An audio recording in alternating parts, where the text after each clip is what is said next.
Look, man, hold on. Let me stop the show. Hold up. God damn. The hell?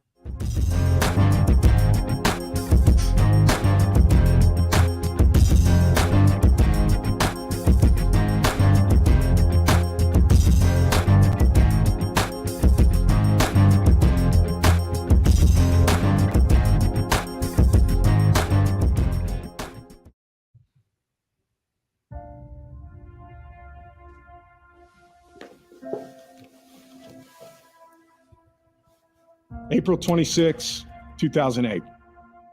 My lifelong dream came true. Ever since I can remember, all I ever wanted to do was play professional sports. And on that Saturday in New York City, the Atlanta Falcons gave me that chance. Thank you to Arthur Blank, Mike Smith, and Thomas Dimitrov for making that dream of mine a reality. In the 2008 NFL Draft, the Atlanta Falcons select Matt Ryan, quarterback. That first season was special. I learned quickly from veteran teammates like Todd McClure, Keith Griffin, Ryan Finneran, Lawyer Malloy, John Abraham, and a whole bunch of others what it took to be a true professional. And for the rest of my career, I always tried to be that example for other teammates. Football is the ultimate team sport, and your teammates and coaches make enjoying the highs so much fun and navigating the lows all the more bearable. I was lucky to be surrounded by so many great teammates and coaches. I learned very quickly what greatness looked like. From Roddy White, Roddy's there, caught it, 5 touchdowns. Tony Gonzalez, Sails it end zone. and Michael Turner. Record book, Michael Turner to the 45. A few years later, enters Julio Jones. And for 10 years, I was lucky to be his teammate. That's good. Touchdown Atlanta. 7 years with Mike Smith as a head coach and 6 with Dan Quinn made me learn what leading men truly look like Whatever it takes to get it done. Has taken Atlanta to the Super Bowl. and shaped my views on leadership significantly. I'm so thankful to have played for those guys for so long and appreciated my 1 year with Arthur Smith. Hang it downfield for Patterson, who makes the I catch. truly believe that football, like life, is not simply about what you do, but rather who you do it with. And I was a better player because of the people I was surrounded by. So today, 16 years after being drafted, my childhood dream has officially come to an end. Touchdown Atlanta. I'm honored to retire as a Falcon. Thank you to all the Falcons fans for your continued support. Through the highs and the lows, I always felt your energy and passion. I want you to know that every day I felt the responsibility to give you the best version of myself. While we didn't accomplish everything we had hoped, I am proud of what we did. And I know that I gave everything I could to be the best that I possibly could. How about this number 2 on it? You have no control in this profession of where you start. I am so lucky that my start and now my finish is here in Atlanta. Thank you for providing me that opportunity. That 14 times, man. I appreciate it. Thank you for being with us. Let's go, baby. Man. Mm-hmm. That was dope, bro. Now that's good and wholesome stuff right there, man. Wow, man. Hold on one second. Let me... You stop crying. Yeah, man. Hold on. Let me get Man, Hold oh on. man. I can go get some now. Yo, for real, man. Seriously, like the ticker says, Hey, man. but you before we Matty get it Ice, started, brother. man, we're gonna welcome y'all to the new member of our crew, man. We just keep expanding. And that's what we're gonna keep doing, man, because hey, we gotta bring y'all this content somehow. RGATL for life, man, newest member of the 95 North crew. So y'all welcome him in, man. RJ, what's up, man? Not much, man.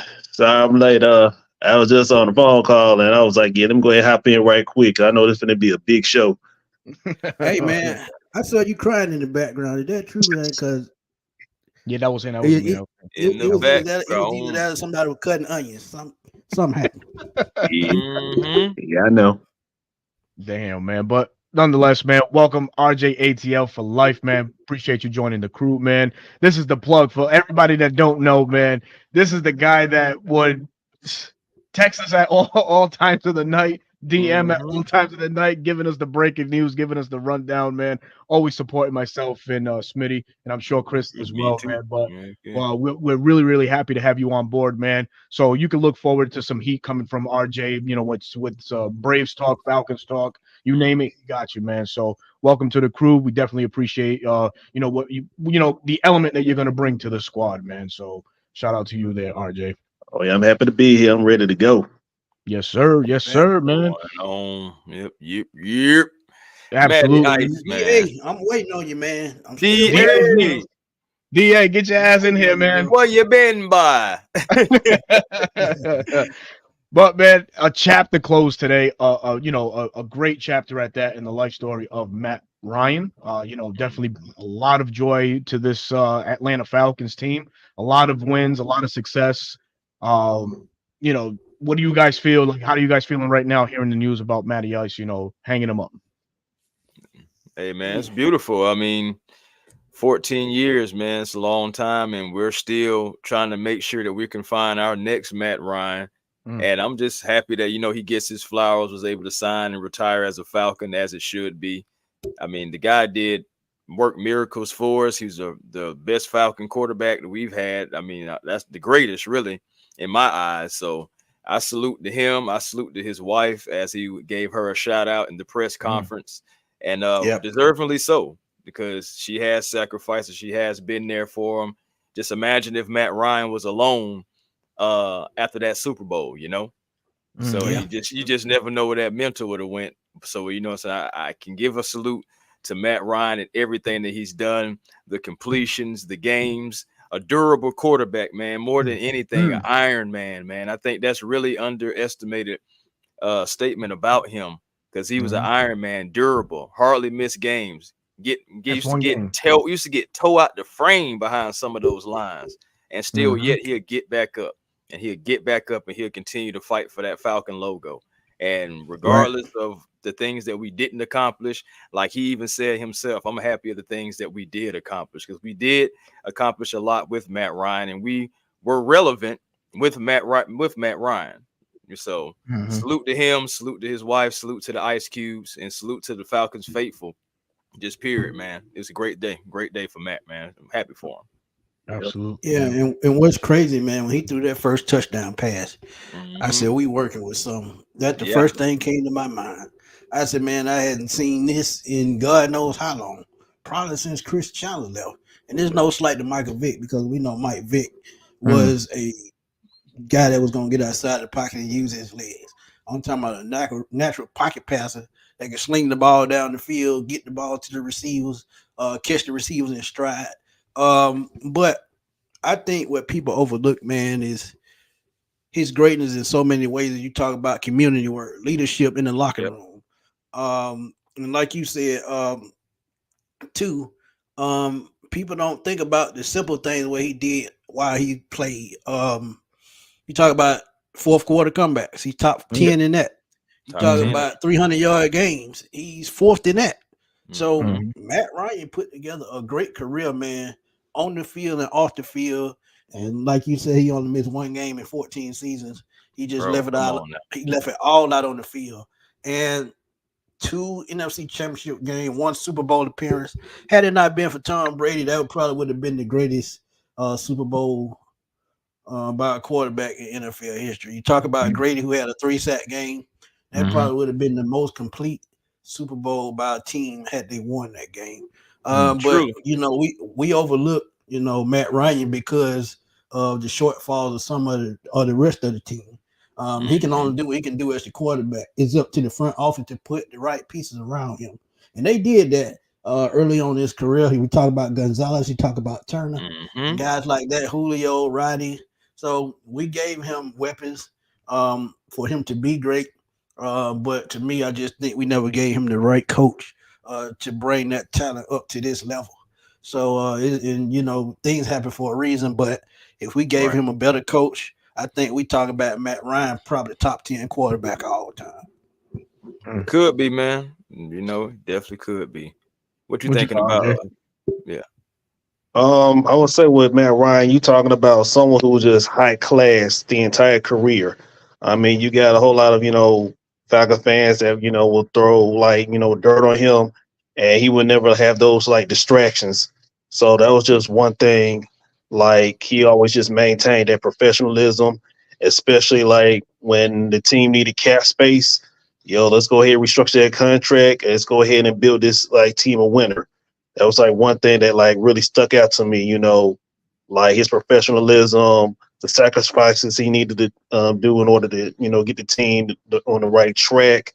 I mean, you talking about like if there was like definitely a award for like, like I said, best like, teammate or something, he would definitely be like up there, like top 10. Cause I mean, it's just how it is. And if we had like more players like him, that's like just something it's just like it's amazing. Right. Yeah. Talk about a model of Man. consistency as well, man. Matt Ryan delivered a lot of joyful times for us Falcon fans, man. And again, like you mentioned, Smitty, no disregard in Michael Vick and what he brought to this to the fan base, man, which was pure excitement. A guy who do things like that. But what Matt Ryan did was just show you what the prototypical drop back passer was in a time where there was a lot of them in the league, from Drew Brees to Peyton Manning to Tom Brady and things like that. Matt Ryan did his thing in that era and was the best quarterback for for 2 years straight. And I say 2 years because 2016 was a great statistical year for that. We lost Kyle Shanahan, but he balled under Steve Sarkisian in his first year too. I think he finished right around that 4,000 mark in passing yards. So Matt Ryan, regardless of what coordinators were, whatever graced through him, man, he did his thing, man. So consistency is always number one with Matt Ryan, man, and just wish him nothing but the best. He's probably got, he has a career in the booth, and as time goes on, he'll become an excellent analyst. Hopefully, who knows, one day he might be on the sidelines, drawing up plays for somebody because he's a student of the game. He's cerebral. He kind of left the door open in the press conference about being on the Falcon coaching staff, so I can see that down the road. Hey, why not?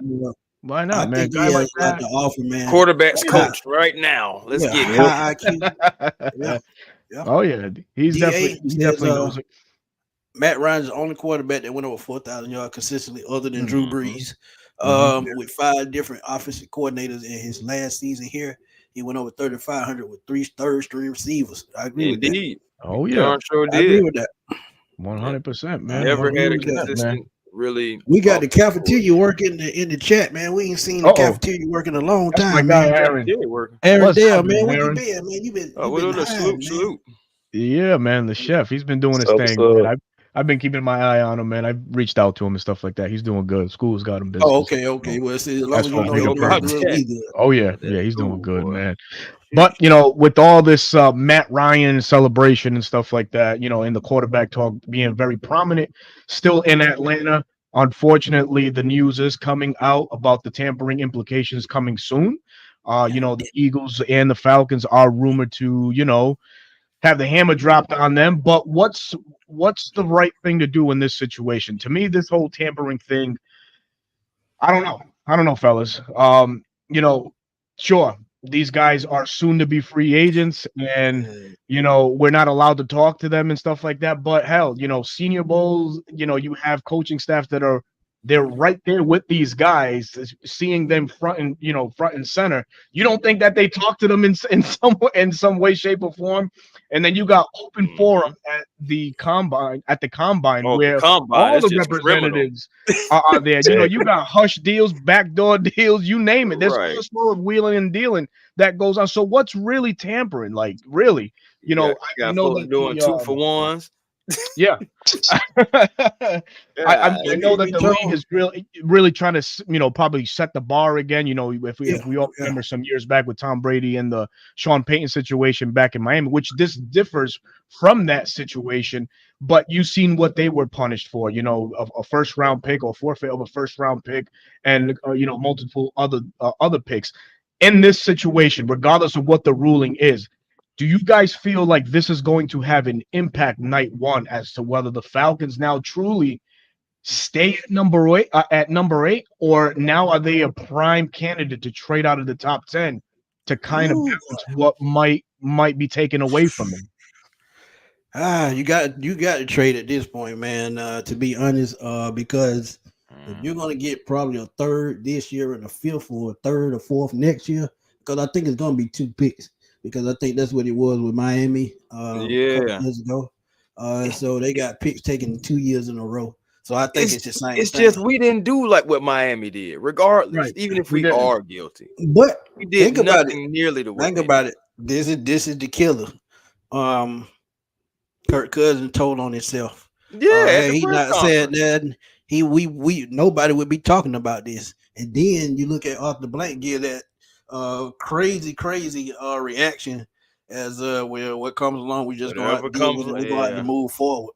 Come That on, did man. not make me feel good. That pretty much told you, oh yeah, we did it, but we just gonna have to face the consequences because we wanted this guy, so we had to go after this guy, and we just had to take a loss to get it. But think about it. This is one reason why I think Arthur Blake needs to step back from front office duties or standing over people like Jerry Jones, because sometimes you can get in your own way and things like this happen. And if y'all remember the article, and I put it on my page, he talked about going to get Kirk Cousins at all costs. So Yeah, he had it out there that he was going to go after Kirk Cousins no matter what. Y'all do what y'all do need to do to sign him. And things like that, man, you can't be doing that as an owner, because that's really telling people what you're gonna do. And that's how the tampering investigation starts. They wait till you make a mistake before they start looking into it. It's not they just gonna look for stuff. They wait on you to make a mistake before they go to looking for it. So Not just that, then you got guys like Mike yeah. Florio, hyping it up every week Yeah, on his yeah. podcast and talking about it. And when Right. is the But NFL you going know to how come Florio does anyway, though. Yeah, man. It's kind of, just stick to what you do, man. Just keep our names out of Irritating. the Falcons' name out of his mouth, man, Yeah, because he's irritating. we don't. It's not the time Talk right about now the for the Eagles. Falcons You to can be talk about the Eagles, though. right. Yeah, exactly. Fuck the You can Eagles, talk about man. the But not us, man. Not us. Not the year. This is definitely not the year for the Falcons to lose any picks at all. It's a very important year. First year defensive coordinator Jimmy Lake. We have a new coaching staff, and I'm sure that they want to have the arsenal of picks to go ahead and fill out this roster. So with implications, of course, we don't know yet. Some rumors are that the one of those third round picks might be in jeopardy. A future pick next year could be in jeopardy as well. Well, regardless of what it is, we got to pay attention to what's in the now. So even if we do lose a third pick, a third rounder this year, and say a sixth this year, is that enough to be like, okay, we can stay where we're at and roll, or is trading down inevitable at this point, regardless of what the rule is? It's inevitable. It's inevitable, man. You got to trade back, because if you lose, first of all, it's the rumor that's going out talking about the 8th going to the Vikings. That would be absolutely catastrophic. If it be something like that, because they would have the 8, but what's this the do 11 that and the 23. I mean, it makes absolutely none. I heard there was a possible swap. Yeah, I've heard about that. And if they go back to 11, I can understand that. But if I do drop back to 11, I'm definitely gonna trade back. Yeah, I'm definitely trading like back. I say, edge rush is deep. We don't have to have one of the top 3 guys. You talk about the guys like Darius Robinson, the doorless kid from Oregon. I mean, it's like plenty of edge rushes in this draft. And even if you trade back, another name that's going to come up again, and I said it the other day at number 8, is Byron Murphy. That would not be a bad pick if you move back. So it's going to be option there.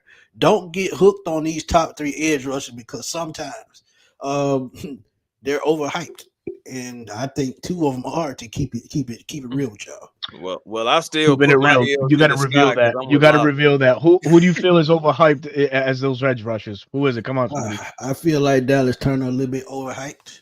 I feel like Jerry Verse is a little bit overhyped. Jerry Verse is good. He just doesn't get a lot of recognition, man. I think he's probably he doesn't, but I think just a little bit overhyped, because the way, now don't get me wrong, he's going to probably be one of the best edge rushers when he comes to the NFL. but does he really fit what Atlanta do at a 3-4? I don't think so. Latu and Dallas Turner, both of those guys can fit right in. Latu can put his hand in the dirt. So the only thing, up. Yeah, he got a lot to him. Yeah, so that's what hurts Verse is his inability to drop in coverage, right? Because he wasn't asked to do it in Florida State. But the guy has a lot of great intangibles. The guy has he has great measurables. Let's just put it like that. He's a good pass rusher. He's an above average run defender. You can work on him, or you can scheme him where he's a primary edge rusher and have somebody in his assignment as that as that drop back presence in the scheme. But I wouldn't sleep too much. I'll tell you this: if Atlanta stays at 8 and they take Verse, I wouldn't be upset because I know that he can offer a lot. No, I wouldn't be mad. I wouldn't be mad at all. Yeah. If I had to rank them, if I had to rank the edge rushers, I'd go Latu number 1 because Latu I think is that dog. I don't give a damn about the injuries. I think Latu is the guy. I would go Verse, and then I would go Dallas Turner. Unfortunately, man, I know there's a lot of I got a guy on Dallas Turner. That footage is out there. I got a guy that I think can hang with those guys. They can come in the later rounds on day 3. So Braswell is another good one, man. Braswell, I like Braswell. He gonna be a major sleeper. He to me, he can be a Von Miller type talent. We talked about Dallas Turner. I think Chris Braswell. He has better hands.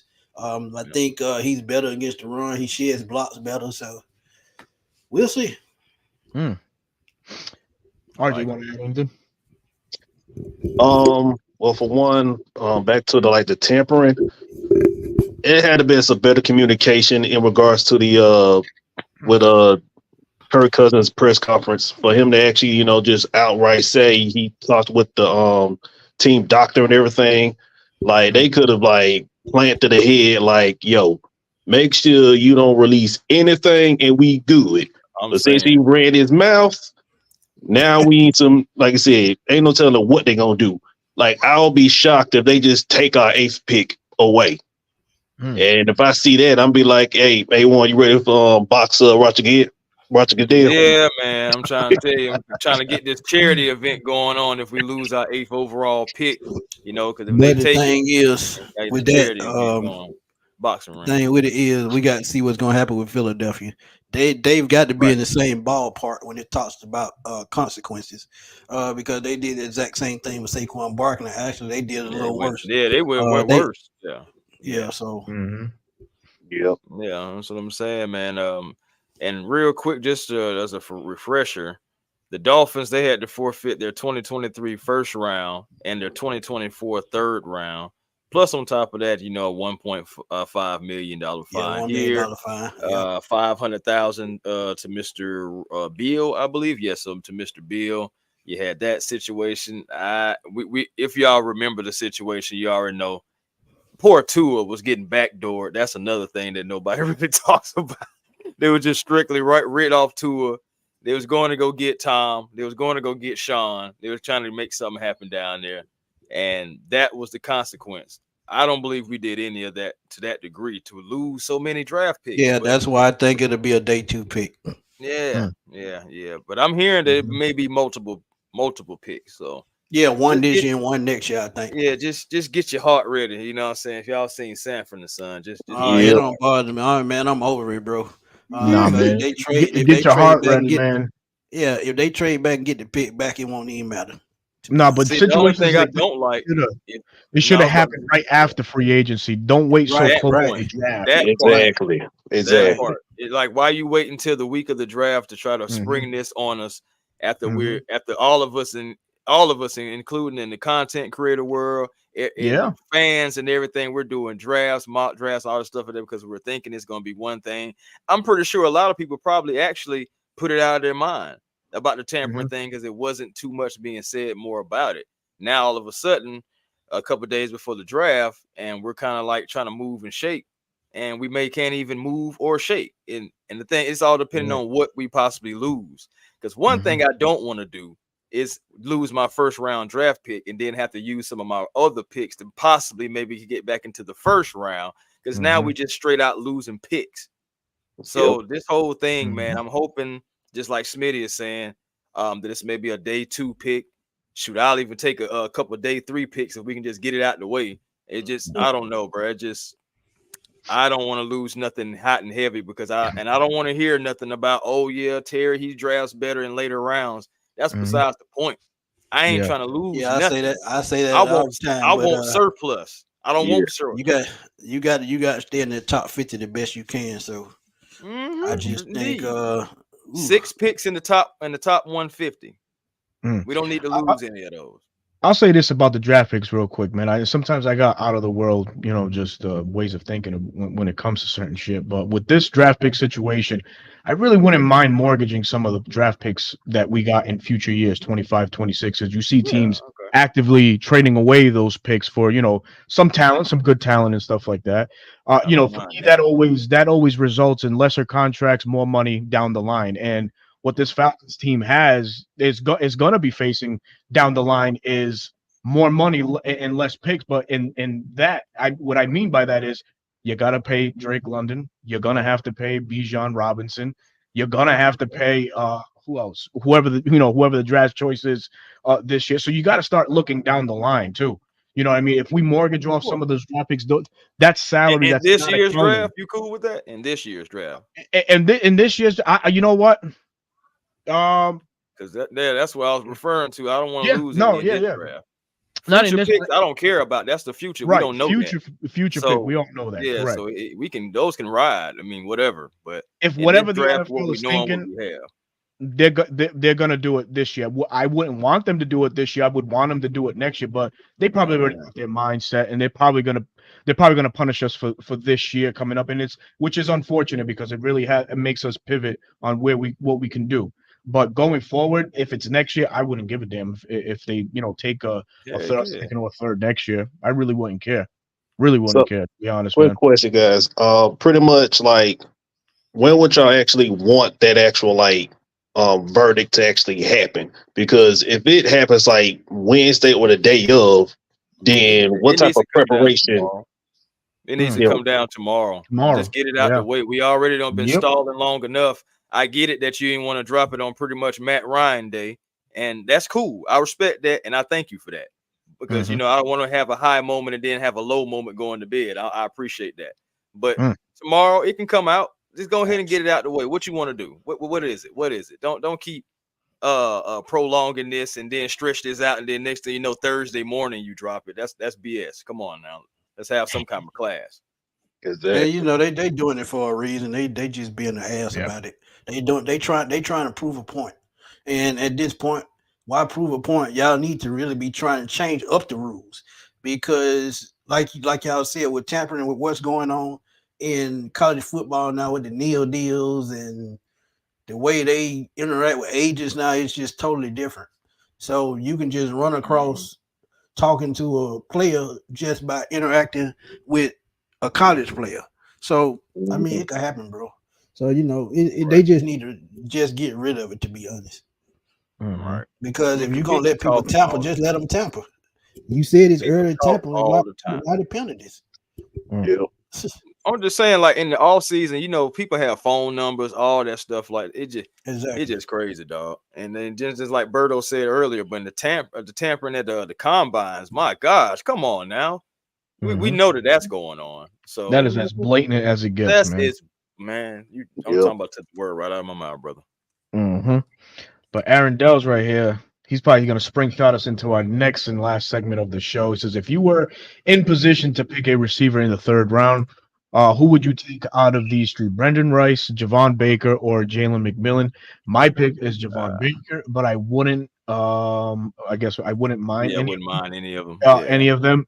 And bro, man, this is one guy we're gonna highlight tonight, and that's actually my pick, Javon Baker, out of Central Florida, 6'1", 202 pounds, man. Kid averaged 20 yards per catch, 1,935 yards and over 12 touchdowns the last 2 years at the UCF, man.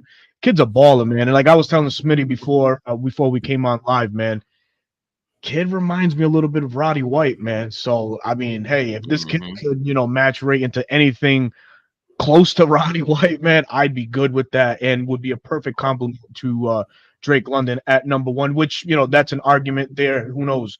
A lot of people don't view Drake London as a number 1, but hey, listen, man, stats speak for themselves, and he's been our number 1 the past couple of years.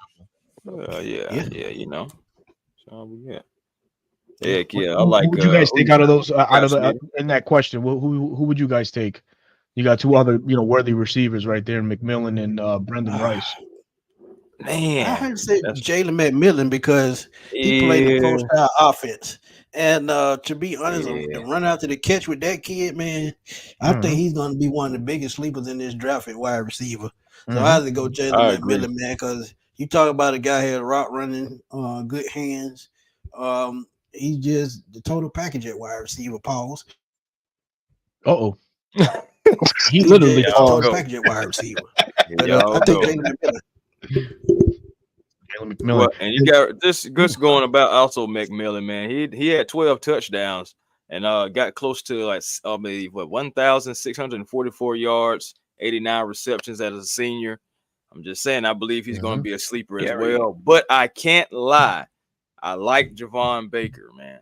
Javon Baker has the tools to be an elite wide receiver. Yeah, sneaky speed. That's why he reminds me of Roddy White too. That's why it's tough. Speed. It's 4.5 speed at the comp. He's not a blazer. He's just he plays quicker than what he is. Football speed. Right. Yeah, football speed. Yeah. And quick question to you guys too. Who was throwing Jalen McMillan the ball? Who was the quarterback? This guy that Alberto keep getting naked over. Yeah. God damn, bro, yo, shout out Michael Penix, man. Actually, you know what, too? Light back on. Hold on now. Who will not make it to the second round, by the way. I don't think he won't. But have you seen the running little rumor? Yeah, I think even Adam Schefter jumped on it or something like that. About the Falcons possibly taking a Michael Penix at 8, which it's rich. It's spoken that though. It wouldn't surprise me. It's way too rich, man. But with all these implications coming on, that also forces the Falcons to really do some extensive background work on how they're going to handle this draft even more, man. Because taking Penix at 8 and losing out on draft picks, he's getting nigga. There you go. With the lemon pepper wings and everything. Yes. Don't discriminate lemon pepper wings. Them things he hit. I don't want crumbs in my wings though. That's all. Stop playing. I'm gonna be real. With Michael Penix, definitely. I was just thinking about this earlier. Like, if the Falcons do decide to take him in the number 8 overall pick, you definitely gonna get that extra 5th-year option. Because if you take the risk of taking him in the later rounds, then he sits the first 2 years, and then after the 3rd year, if he finally starts, you got to think, should we go ahead and sign to an extension or wait to see what's the franchise tag going to be, which is probably going to be more than the actual the 5th-year option. So I would not be surprised if they go ahead and just snatch him up, go ahead and get him out the way, take him at 8, get your future quarterback. To the penalty that's coming. What if they take it first round the next year? What if? Then you're probably gonna be looking to take that quarterback next year and try to push it back a year. But now, since you don't have that next year, we got to look at getting the quarterback right now. Yeah. Yeah, like I said, we talk about edge rushers, but in the 2nd, 3rd round, day 3, or whenever you're gonna get one, there are 2 or 3 you can get on day 2 and 3 to suffice for that first round edge rusher. So it's ways around this thing, man. That's probably what they're looking at. Yeah, it's definitely ways. That's a good thing about this draft, about it having so much talent.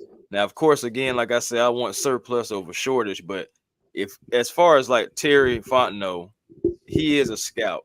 He scouted players. I'm pretty sure that board is full of different players with different attributes that can come into the Falcons organization and help them on day 1 or possibly next year, regardless of how you look at it.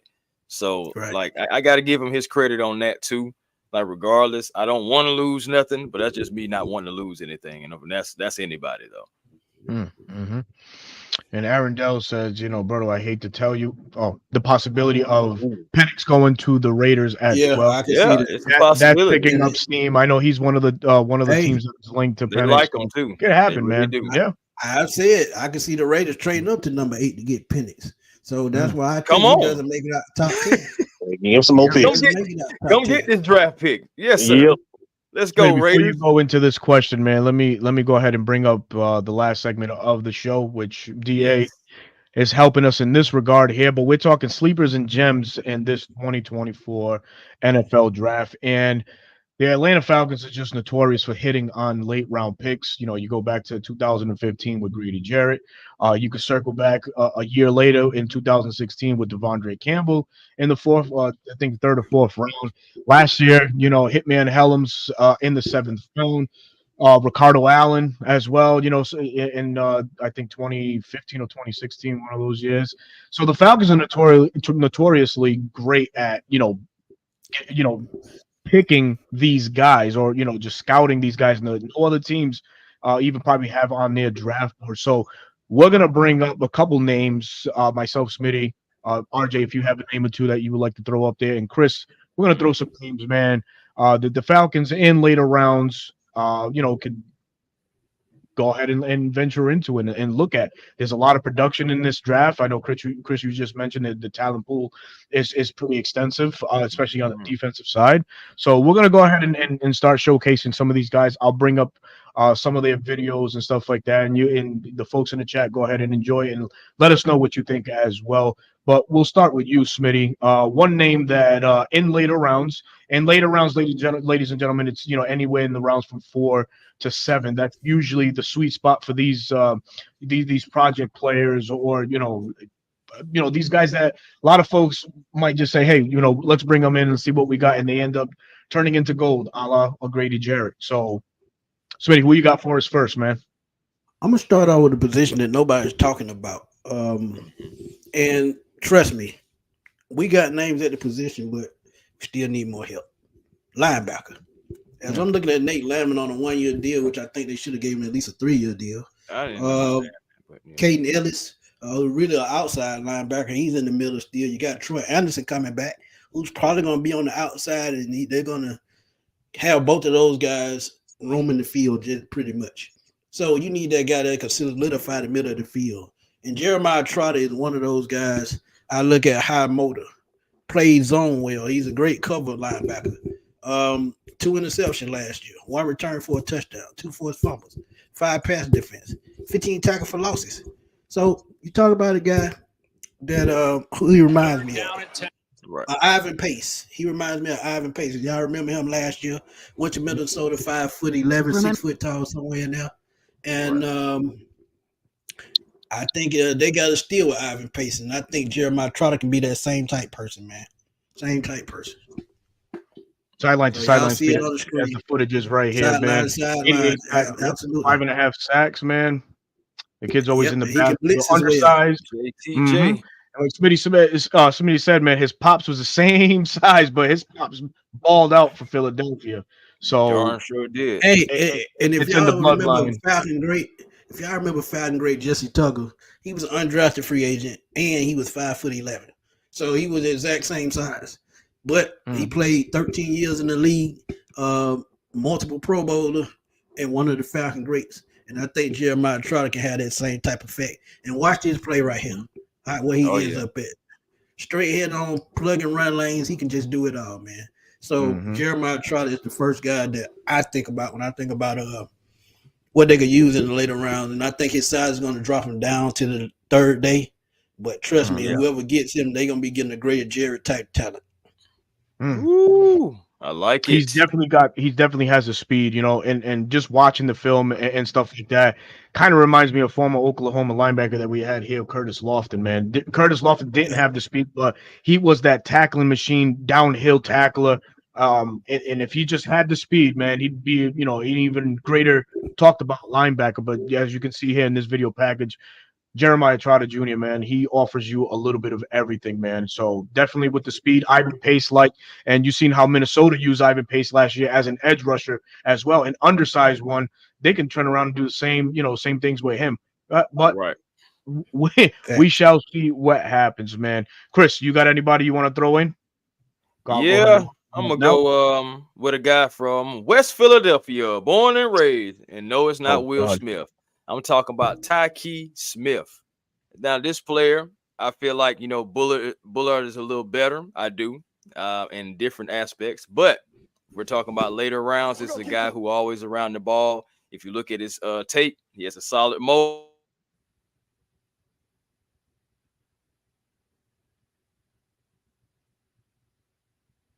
Ooh, did Chris cut out? He might have. Tyke Smith, man, Georgia Bulldog here. Speed. He has some speed. Of course, he's a bulldog. Of course, he's a dog. But it's not just about that, man. I believe that he can be plugged in and he can be around the ball, type of ball hawk, completely take off the field for different help the DBs out, help the line out. This is a guy that can fly around. Now, I know he doesn't have ideal size, but one thing about it, you can't take away from his effort as he's a strong tackler as well.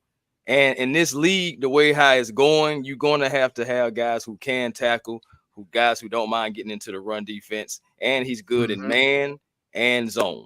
Yeah, so, he had those corner type instincts, and I love that about him.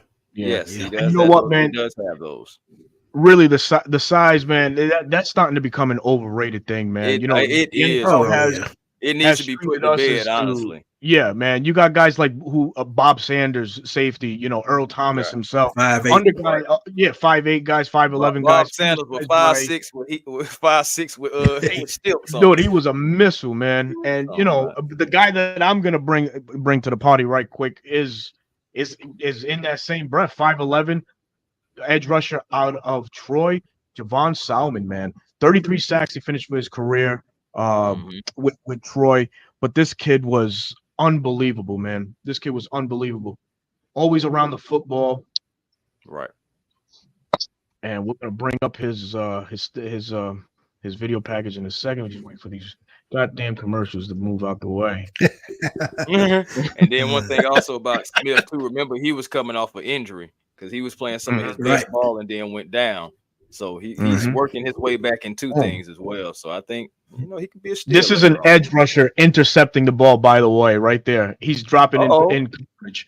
And what is this new scheme gonna ask of their edge rushers is to drop in coverage. So it's definitely a plus on Javon Solomon's behalf there.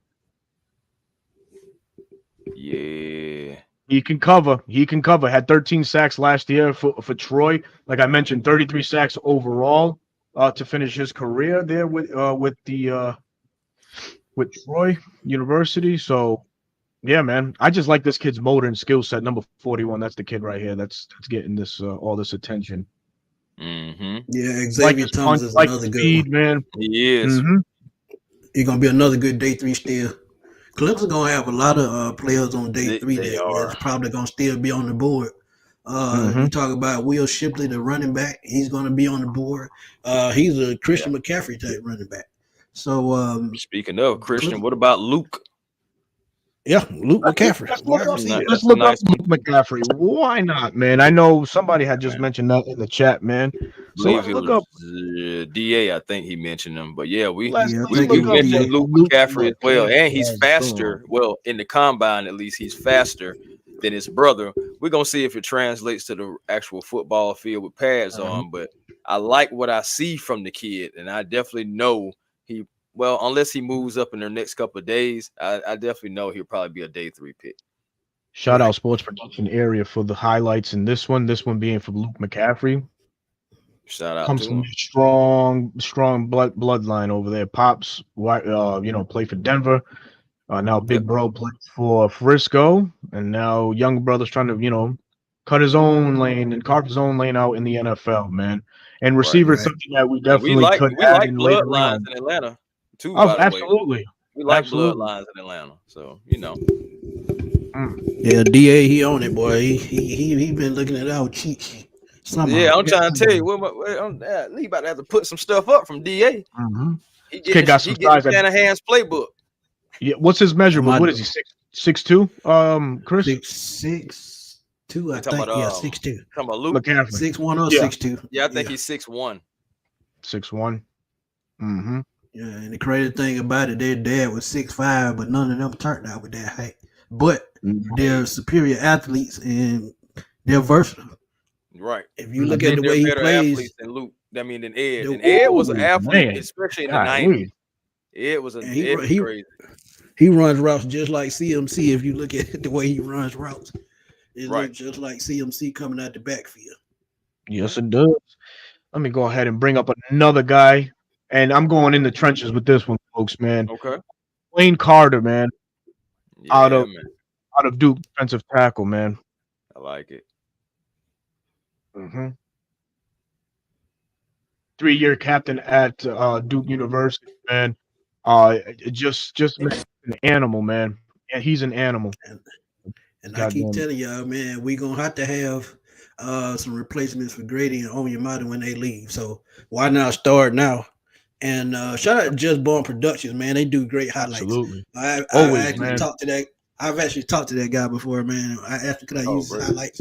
He didn't care. He said, man, thank you for reaching out. And he always showed me love, man. Yep. Great. Well, you can see their size, 6'3", 305 pounds. That's what you need in Exactly what we need. interior. Yep. Yeah, man. Hey, I got a question for you. What do you got? And y'all man? not gonna like the question, by the way. Okay. Just I'm gonna ask ask. the damn question. Well, I'm gonna ask.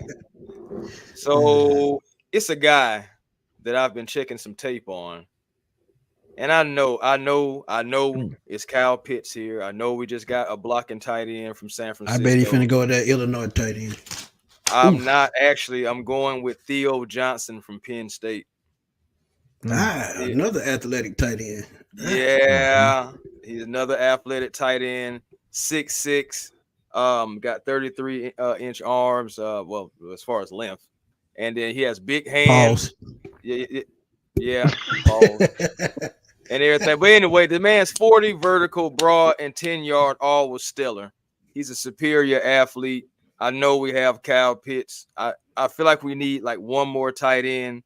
And if this guy can drop somewhere, I would love it. I ain't gonna lie to you. I would love to have another tight end, another threat, possibly who can block and everything as well. Now, blocking is not his best suit. I will say that because of course his athleticism. Yeah, of course his athleticism, but just because we haven't mentioned tight end at all, I know I just wanted to at least bring one to the party. And so his route running needs to be better, but I mean he's a tight end, he's a big guy. But we talk about somebody who can box out. You talking about somebody who has exceptional hands, body control like a wide receiver, and also at just that bolsters that athleticism. I'm telling you, man, that guy, he's going to be a steal for somebody. And I just hope he don't end up in the NFC South. That's all I say. And what if you had another tight end on the other side of Kyle Pitts that could catch the ball and run a 2 tight end set, and you can control the middle of the field? That will open up the run game. Wide open. I believe it. So that would not be a bad pick. And get him day 3, somewhere on day 3. That could be another one talking of about those the run game. And then you just mentioned the run game. Talking about the run game, like as far as like that zone blocking scheme and everything. And I just go back to like how Todd Gurley was back with the Rams and everything, and how he just flourished in that before, of course, injuries. But I just think that Bijan is gonna like go off like Todd Gurley in this offense. I believe he really can. I can see it. I can see the vision. It's there, y'all. Bijan Robinson, and he takes it to the house. I can see him getting double. He getting all emotional. I can see. I'm there, man. I'm at the stadium. I'm at the stadium, man. I'm there. So as I mentioned before, guys. Yep, right here, man. Christian Boyd, man, out of Northwestern, man. Love this kid, man. I think this kid could really make some, carve out some significant playing time. 6'4", over 300 pounds, but he's nimble. Shows great pad level. Offers a lot as a run stopper, and also as a pass rusher as well. He finished with 5 sacks last year for Northwestern there, man. But big kid, stout, Yeah, in these later rounds, man, why not, man? Take a gamble on a guy like this, man, who can push the pocket, as you can see here. And in this 3-4, man, you need a true nose tackle. He can probably play up and down that line, man. So who knows, man? Versatility is another thing. And at Northwestern, he did that. He played I'm excuse me, glad. North Iowa. He played up and down that Yeah, this defensive line. yeah, I'm Right. glad you brought up versatility because when I think about that, the guy I've been talking about for the last 3 months out of Washington State, Brendan Jackson, Brendan Jackson. 6'4", 265. Dude is a mauler, man. You talk about a guy, very solid run defender, high motor. He just plays with a real bad demeanor. Good speed to power ratio. I looked at his stats, man, from last year: 57 tackles, 8.5 sacks, 3 pass defense, 4 fumble recovers for 116 yards and 3 touchdowns, and 1 forced fumble. So you talk about a guy who's always around the football. If you get a guy like Brendan Jackson on day 3, 5th, 6th round, somewhere in there, and this is why I said the names that we're putting out here. This is exactly why I said you don't have to reach for edge rusher in this draft Right. because it's one of those positions where you can get one, day 2, and anywhere on day 3. And Brendan Jackson and Christian Boyd, who he just spoke of, are two Yep. guys that can come in right away and be two good rotational pieces. So Right. Brendan Jackson is a guy that they should keep an eye on because you got to have that guy who's always around the football. But let's switch it up to the other side of the football, man. Let's go to wide receiver, man. This is Javon Baker. Javon Baker. Berto, take it away. Javon Baker, man, as mentioned previously, man, 6'1", 205 pounds, man. Uh, acrobatic catch to say the least, man. Great body control, good at catching those 50-50 balls as well. 4.54, 40 speed. He plays faster than what he shows. And he's a physical wide receiver, a willing blocker. And we don't know if we're gonna ask these wide receivers to block as much as they have traditionally in the past in these Falcon offenses of the past, I should say. But Mm. right here, this kid right here, man, could come right in and have Puka Nacua style numbers. And I've said this before, Zach Robinson not afraid to dial up the big play when you need it. The Rams really did that with Puka last year. So Javon Baker can come right in. Same measurable 6'1" as Puka Nacua, but this kid to me, man, just something about his game, bro, man. It just Roddy White-esque, man. Just And just we just can get stands our out, hands on baby. another Roddy White-like type receiver in this Falcons organization. I'd be one happy Right. cat, man. I know that's right. Wide receivers, baby. Wide receivers. Yeah, Uh, he knows where he's at on the field. he does. I OWC 511. If you talk about Dwayne Carter, we just talked about it. You can Mhm. you can rewind the video just a little bit and go back, and you'll see Berto's thoughts on it. And Indeed. let's go back I to the like trenches, Baker. man. And I'm gonna go offensive Like line. Baker, like Um, McMillan. Karan Amagaji from Yale, Ivy League kid, tore his quad most of last year, so you didn't hear much about him. But if he didn't do that, you talk about a guy that's easily going to be a day 2 guy.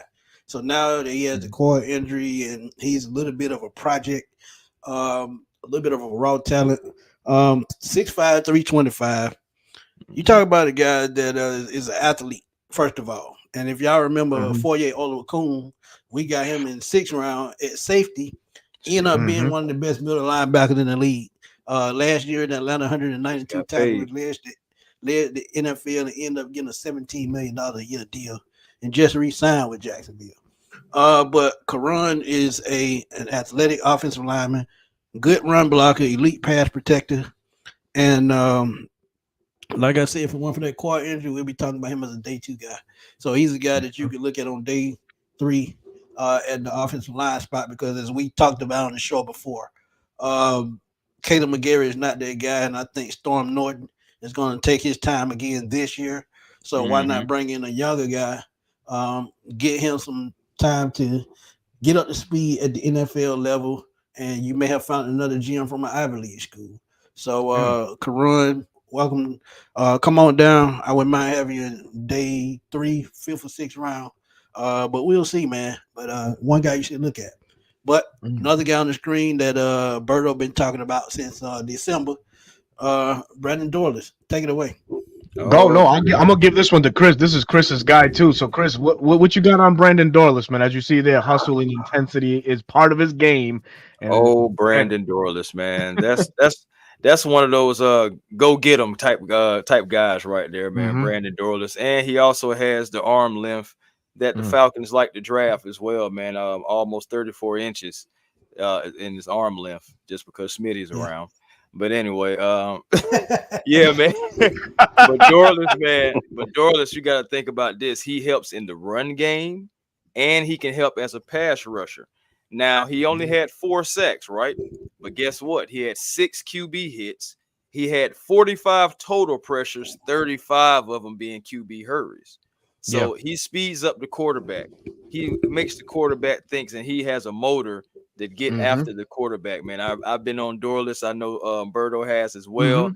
He's an elite athlete, man. He's sneaky on his athleticism for a big guy like that. Now, it's said that he lacks elite speed. From what I see, I think he has enough football speed to get after the quarterback and definitely help in the run game. He will definitely have to help in the run game. If you take the right angle, speed don't mean nothing, bro. Yeah, you take the right angle, speed and he sheds blockers very well. Very well, man. So this kid could line up in the 90 right here. Yep, 6'3", 290, and he's fast. People don't even realize he's fast. And I'm gonna tell you some other little nuggets about. I think he runs a 4.7. If I ain't mistaken, that's what I'm saying, bro. The man is fast for his size. He's clocked up to 20 miles per hour before. He has a 685-pound back squat, 685-pound sumo deadlift, and a 345-pound power clean. I wouldn't try to run him over. No, Come on, but the guys in the gym. DA, I like Talise Fuaga. I think he's going to be a steal, man. He has Panay Sewell type skill set. So I could see him probably top 15. Truth be told, I think he ends up with the Jets. I'm going to just keep it real. They need help on the offensive line. And Fuaga is be a perfect fit for the Jets at number 10. I'm going to tell you this too. Don't be surprised. Like, for example, if we pick before the Saints, don't be surprised if we was to take Latu, if they took him. That's the only guy that I've seen Jordan really getting up in age. I could see the only guy I've seen really kind of handle Latu, really. One more thing about Brandon Dorless, man, and as you can see from the highlights, man, you know, they lined him up and down on this defensive line, primarily at the 3 technique and 5 technique, man. One comparison that I brought up was the way that Kobe Turner was used last year for the Rams. You can take this kid with the exact same skill sets and just have him ball out the way that he don't you sack my guy right there, Michael Penix. But you could definitely have him do the same things that Kobe Turner did for the Rams last year, a la what he can do here with the Atlanta Falcons. So Brandon Dorless, man, if he drops, which I don't anticipate him, I would love him on the Falcons, man. Yeah, I think he's gonna be second round. He screams scheme versatility right here. But I'm gonna go to another guy, a much talked about guy, where Little Big Bro plays on the Falcons, and that's Jonah Allen, man. Mr. Jonah.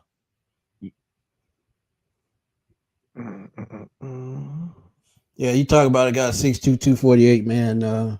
One thing about it, he has a high motor. His motor don't stop. The only thing that's going to hold him back is probably his height. Well, not his weight. I'm sorry, his weight. He has a lean frame, so he's going to have to bulk up just a little bit to take on those elite linemen. Or you can see him as switch from outside to inside and blitz up the middle like his brother do. Because that's his strength. So you can see Jonah the same way. But Jonah, to me, has a little bit more speed. And I think he got better pass rush moves, too. Right. He got better moves. So, and if you go back to those USC games where they beat USC twice, his name was called a lot. So, trust me, he's always around the football. All over the field, man. I think he had 12 sacks. Yeah, 12 or 13 sacks last year. So that's going to help him out a whole lot when it comes to draft. 12 sacks last year. And he's going to get better if you think about it. He's only going to get better. Yeah. Indeed, man. I As like you can Jonah see too, here, man. Jonah Ellis, man, would be a nice little steal, maybe like in a fourth round if he's there or something like that. Yeah, but If he's there I in the think fourth, he you gotta goes. make that. Yeah, he's gonna go definitely before his time, man. I think I think some so team's too. gonna fall and really in love with him and make him a day 2 pick at some point. And I give you the perfect landing spot. If Buffalo looking at somebody on I was day about to say 2 you in the better not third say New round, Orleans. Buffalo, I can see Buffalo being a spot for him because they've lost a lot of talent. And one thing about them, they like to build depth in the trenches. They did, I think they did get AJ Epinesa back, but they did. still, Yeah, I think so. Von Miller is not Von Miller anymore. So I Mhm. think Jonah Ellis would fit great there in Buffalo. But in Atlanta, I could see that as well. Indeed. Very much so, man. Very much so. Hey, man, a kid that's that I'm liking. I'm starting to like him more and more a little bit, man. That's Nealon, man. Marshawn Nealon. I'm liking Another great what one, I'm man. seeing. Liking what I'm seeing. He has the arm length. He has the 3-cone. He has all the stats that I really need. He gets after the quarterback. Shout out to him too, because I don't know how in the world he was able to do the combine mentally, losing his mom in February. So Yeah. that's another thing as well. Like Murder, why you blacked out, man? I have no mind. idea, man. Technical difficulties going on at the moment. Put that light on. You remember that That light light? on. That light is on. That's the camera. Yeah, that's I the ain't talking camera. about that light. Oh man, they some bullies, man. But they compared him to Josh Pascal when he was with Kentucky, and Josh Pascal with Kentucky was cool. He was a game wrecker, and when he was with Kentucky, and that's what they kind of similar to have similarities to him. But Nealon, man, he puts pressure on the quarterback. He gets after it. He shows effort. He really doesn't have too many weaknesses at all, man. Go out and come back in, Berto. He just straight gets after it. He's good in the run defense, of course. Decent pass rush moves, good tackler. Hey, you can definitely see him possibly in the third round, but don't be surprised if he slides up and moves to like the end of the second, maybe. Because the Lions, they like this player too, and he's from that area. So yeah, could be a connection there as they did with Aiden Hutchinson.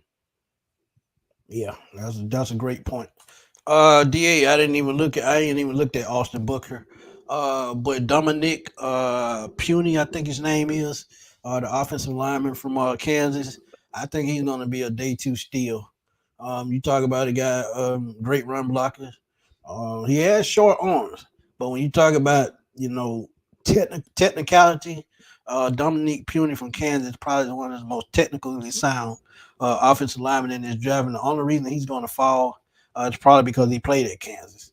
So he's about 6'3", about 315. So he may play guard at the next level, but Dominic Puny is another guy to look out for from Kansas. So Austin Booker. Let me see if I can get to this real quick. He has some good stats though, man. Let me see what this stats look like. All right, so he has 50 here last year. He had 56 total tackles, with 40 of those being solo, 2 forced fumbles, 8 sacks, no interceptions or anything like that. But it's all good because he made a significant jump from 2022 when he played with Minnesota. And went to Kansas. He only had 2 tackles, period, at Minnesota, and absolutely erupted when he got to Kansas. So, yeah, 6'4", 240, almost kind of linebackerish. Like for real. Cool. Yeah. This is a guy I love right here in the third round. If he's there in the third round, you need a backup at center. This guy is a mauler in the trenches. You talk about the run game. He can pass block, but run game is his thing. You talking about Bijan Robinson going for 2,000 yards. He would be a great addition to help that happen. Because if he came out last year in 2023, he's easily a second round pick, maybe an end of the first round guy. But he went back. I agree. And he went back, and I don't think he was just as impressive as he was the year before, so he lost a little draft stock. But hey, it happens. Education first. Let's keep it real. Yeah, that's fact. RJ, you got anybody else you want to throw out? There's one name out of Ole Miss, DeAndre Prince. The corner is like somebody different. Like I'm looking at this tape. One thing I love about my corner is like I'm, big and physical, like man-to-man coverage. While AJ Terrell do his thing. That's one dude, and the other one, I know Berto posted this on his X account out of Grambling State. Oh, Sunday Anderson. Yes. Yeah, Sunday out of Anderson. Yeah. Yo, man, wait. First of all, I got to shout out Ryan the historian. He's the one that put me. He pulled that one from me. He pulled that one from the files, man. That was a great call because I looked at his film, man. I just talked about Von Miller earlier. I'm looking at Javon Curse. 20 years later. So now that kid can go. That kid can definitely go, man. But gentlemen, and he's a later round guy. Since we're talking about that, he is a later round guy that you possibly can get. And folks will be like, "Who in the world is that?" You'll find out on game day. Trust me, you'll find out on game day.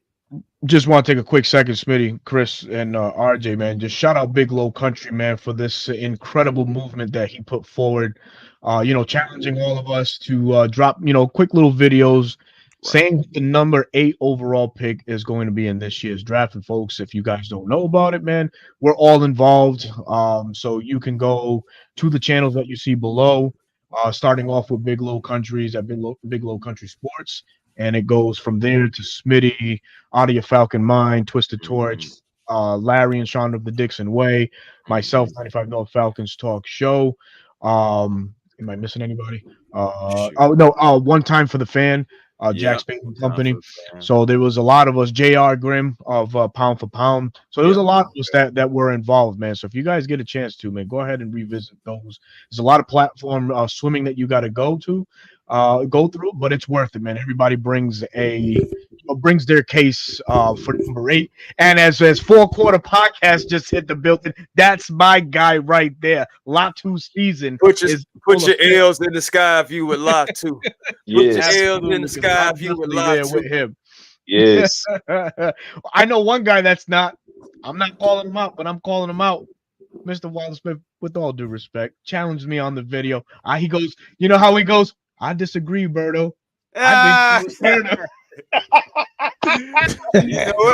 Wallace, man. Mr. Wallace Smith, man.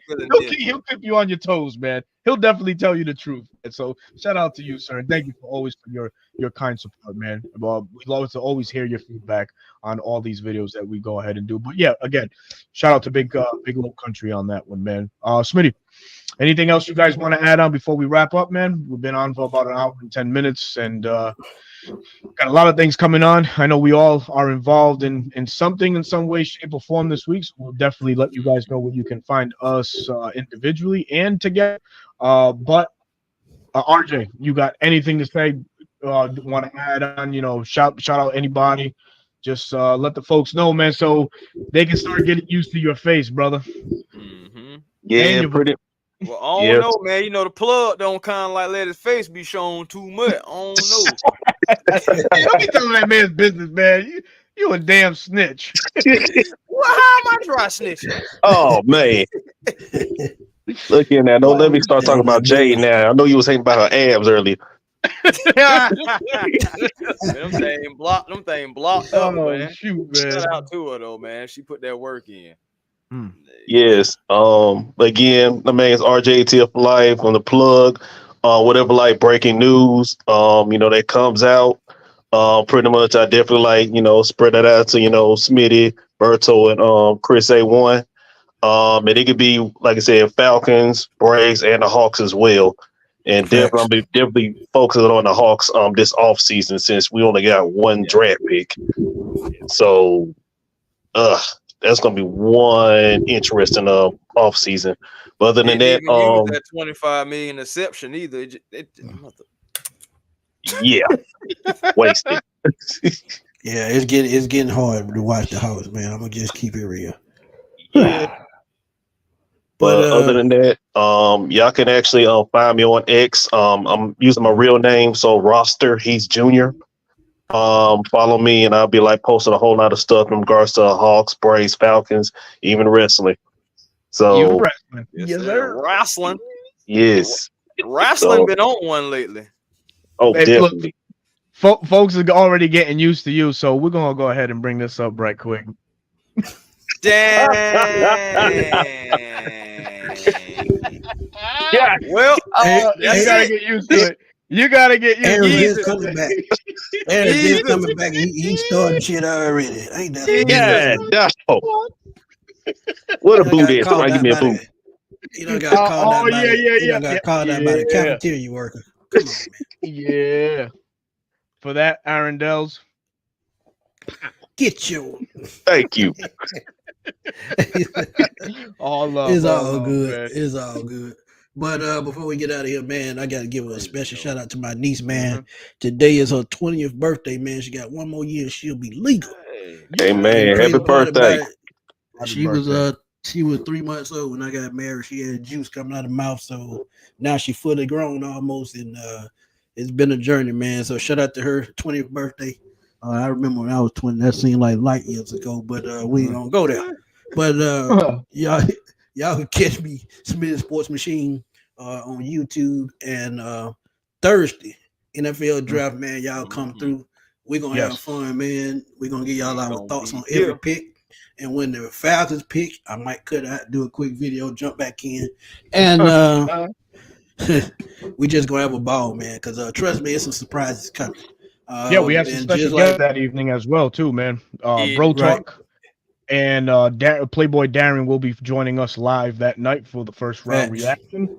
So it's gonna be great, man. So it's gonna be a full panel, and you never know who may pop in and rock with your boys, man. But Chris, please let us know what you're gonna be doing, where they can find you, and what you got coming up, man. Well, outside of the NFL draft, that's kind of like we're gonna be my focus. But outside of that, man, definitely like RJ was saying, definitely got to get into some Hawks talk because there are some things to be talked about this off season when it comes to Indeed. them. So them going to be jumping back into some Braves talk. I know it's been about a week or so, probably about to go into 2 weeks since we did that. So I definitely want to get the guys back together and have some Braves talk as well, man. So Braves, Falcons, Hawks, man, that's what you get when you're coming over to A1 Forever Sports, the show that's cool and fly too. We be generational because it's always time to be, and we don't settle for less because you can always have more with the vision. And I say, I'm gonna say this, and I want to kind of like drum this in y'all head. I want y'all to find y'all peace today. Find y'all peace today. Positive energy always creates elevation. Yes. Find your peace today. Nice, man. Amen. Appreciate that. Words of wisdom there from a very wise and young man, Chris Whitmore. Thank you, my good man. I learned it all when I went to Harvard. You sure he wise? Because he be bullshitting a lot. Dang! Damn, yeah, he got you on that one, bro. Oh man. Oh well, so very busy this week, man. Of course, it's your boy Berto, your host of the 95 North Falcons Talk Show. You can definitely find me here Thursday night as myself, Chris, Smitty, RJ, if you're down for that, and like I the mean, guests that we mentioned, Playboy Darian, and Bro Talk, very highly, man, just smart individuals when it comes to this breakdown of this football, this crazy football world. So we can't wait to have their input on this first round. I have a wonderful collaboration coming up tomorrow night at 8 o'clock with Bryce Lewis of WYFF News. Yeah. Look forward to that. Joining that young man in his platform. So we'll be my talking some Falcons football there later on. Tomorrow night at 8.